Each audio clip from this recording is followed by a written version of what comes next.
రాష్ట్రంలో జరుగుతున్న స్థానిక సంస్థల ఉప ఎన్నికల్లో అధికార టీడీపీ పార్టీలకి తొత్తులుగా మారి పోలీసులే చట్టవిరుద్ధంగా వ్యవహరిస్తున్న తీరుపై తక్షణం స్పందించాలని కోరుతూ వైఎస్ఆర్సీపీ ప్రతినిధి బృందం డీజీపీ కార్యాలయంలో వినతిపత్రం సమర్పించింది.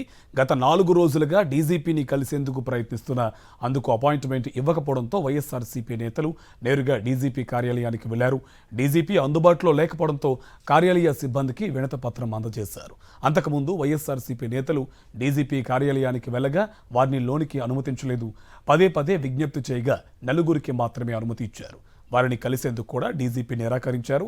దీంతో డీజీపీ కార్యాలయ సిబ్బందికే వినతిపత్రం అందజేశారు వైఎస్ఆర్సీపీ నేతలు. రాష్ట్రంలో జరుగుతున్న స్థానిక సంస్థల ఉప ఎన్నికల్లో అధికార టీడీపీ పార్టీలకి తొత్తులుగా మారి పోలీసులే చట్టవిరుద్ధంగా వ్యవహరిస్తున్న తీరుపై తక్షణం స్పందించాలని కోరుతూ వైఎస్ఆర్సీపీ ప్రతినిధి బృందం డీజీపీ కార్యాలయంలో వినతిపత్రం సమర్పించింది. గత 4 రోజులుగా డీజీపీని కలిసేందుకు ప్రయత్నిస్తున్న అందుకు అపాయింట్మెంట్ ఇవ్వకపోవడంతో వైఎస్ఆర్సీపీ నేతలు నేరుగా డీజీపీ కార్యాలయానికి వెళ్లారు. డీజీపీ అందుబాటులో లేకపోవడంతో కార్యాలయ సిబ్బందికి వినతిపత్రం అందజేశారు. అంతకుముందు వైఎస్ఆర్సీపీ నేతలు డీజీపీ కార్యాలయానికి వెళ్లగా వారిని లోనికి అనుమతించలేదు. పదే విజ్ఞప్తి చేయగా నలుగురికి మాత్రమే అనుమతి ఇచ్చారు. వారిని కలిసేందుకు కూడా డీజీపీ నిరాకరించారు.